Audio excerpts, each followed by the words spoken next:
in all the countries, probably all Europe. But here there is a more important reason why. This is used to be the public pump where people could come and get the water, the bucket of water. Now, the reason why this is completely broken and disactivated is because if you follow the sand of the one we saw in the charnel house, we're buried here. Now, underneath us, there's still some bones. And just to make the point, the relation with the pump is that when you were buried in a mass grave, you were by law wrapped in the black wool shroud. During the reign of Queen Elizabeth I, there was a surplus of production of wool.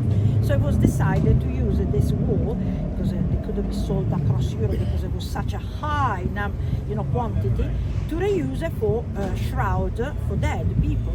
And basically, if you wrap the body in this shroud, facilitated the decomposition in the ground. So basically, when you go to the pump there, you end up not only getting the water, but also the remaining of your uncle, your grandmother. So this is what he calls terrible diseases.